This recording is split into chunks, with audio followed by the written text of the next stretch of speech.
కేంద్ర ప్రభుత్వం ప్రవేశపెట్టినటువంటి స్మార్ట్ మీటర్స్ ఏదైతే ఉందో ఆ ప్రాజెక్ట్ అయితే మన ఆంధ్రప్రదేశ్ రాష్ట్రంలో శరవేగంగా జరుగుతుందని చెప్పడంలో ఎటువంటి సందేహం లేదు. చూడండి, మన వెనక ఆల్రెడీ స్మార్ట్ మీటర్లు అయితే ఇటు పక్క ఆల్రెడీ ఒక స్మార్ట్ మీటర్ బిగించారు. మళ్ళీ ఇంకో స్మార్ట్ మీటర్ బిగించడానికి మొత్తం కలెక్షన్ ఇస్తున్నారు అనమాట.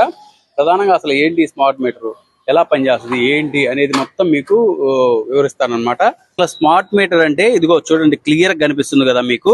ఇప్పుడు ఇది ఎలా పనిచేస్తుంది అంటే, ఇప్పుడు మనం ఒక సెల్ ఫోన్ వాడతాం. సెల్ ఫోన్ వాడాలంటే మనము ఆ సెల్ ఫోన్ లో మాట్లాడాలన్నా, ఇంటర్నెట్ చూడాలన్నా ఎలాగైతే రీఛార్జ్ చేసుకుంటాము, అదే విధంగా ఇంట్లో డిష్ టీవీ చూస్తాం కదా, ఎలాగైతే రీఛార్జ్ చేసుకుంటాం అదే విధంగా ఈ స్మార్ట్ మీటర్ కూడా రీఛార్జ్ చేసుకోవాలి. అంతేగాని ఇది వరకు లాగా మనం ఏదో కరెంటు బిల్లు నెలకు పోయి కట్టడాలు ఇంకేముండవు.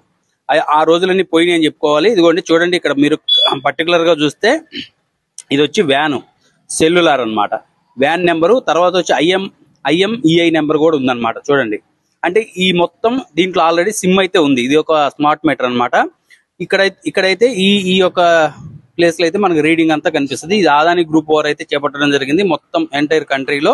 అదనమాట, ఇక్కడ నుంచి ఎవరైనా ఇంట్లో కరెంటు వాడుకోవాలన్నా ప్రస్తుతానికైతే ఈ యొక్క ప్రాజెక్టు మొట్టమొదటిగా గవర్నమెంట్ కార్యాలయాల్లో చేపట్టారు. తర్వాత వచ్చేసి కమర్షియల్ ఎక్కడైతే షాపులు ఉంటాయో వాటికైతే స్మార్ట్ మీటర్లు అయితే బిగిస్తున్నారు. అతి త్వరలో, ఇంకెన్నో రోజుల్లో లేదు, అతి త్వరలో మన గృహాలకు కూడా ఈ యొక్క స్మార్ట్ మీటర్లు అయితే రాబోతున్నాయి అనమాట.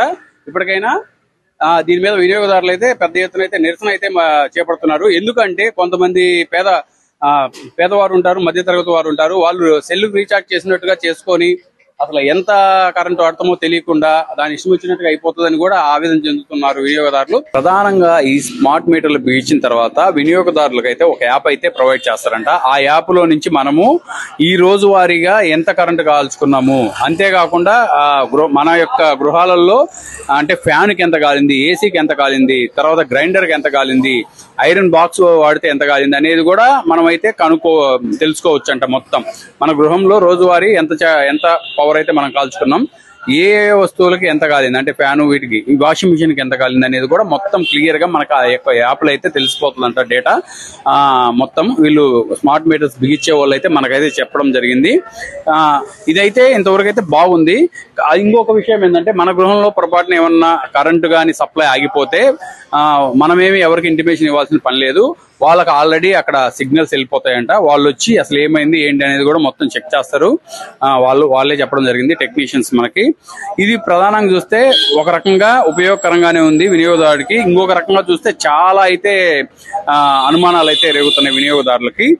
ఈ స్మార్ట్ మీటర్స్ గృహాలలో వినియోగించుకునేటప్పుడు చాలా లోపాలు అయితే ఉన్నాయని మనకైతే తెలుస్తుంది క్లియర్ గా.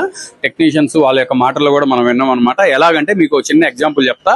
ఇప్పుడు ఫర్ ఎగ్జాంపుల్ ఒక ఇంట్లో 2 ఏసీలు ఉన్నాయంటే మనం కామన్ గా ఏసీలు కానీ ఏదైనా మన ఇంట్లో గృహ అవసరాల కొరకు మనం ఓన్లీ వన్ ఫేస్ మాత్రమే వాడతాం అనమాట. అలాంటప్పుడు మన ఇంట్లో 2 ఏసీలు ఉంటే, ఇప్పుడు పాత మీటర్లు ఉన్నప్పుడు 2 ఏసీలు ఉన్నా కానీ మన ఇంట్లో ఎటువంటి సమస్య లేకుండా పవర్ అయితే సప్లై అవుతూ ఉంటది. కానీ ఈ యొక్క స్మార్ట్ మీటర్లు వచ్చినాక ఆ 2 ఏసీలు అయితే పనిచేయవు, అయితే సరిపోదంట. ఈ స్మార్ట్ మీటర్ల వల్ల మనం అయితే అప్గ్రేడ్ అవ్వాలి. అంటే 2 కానీ 3 kV అయితే కంపల్సరీ తీసుకోవాలి. అలాంటప్పుడు ఏమవుతుంది, మనం 1 kVలో మనకు వచ్చే ఛార్జెస్, పవర్ బిల్లులు ఏదైతే ఉన్నాయో తక్కువ ఉంటాయి.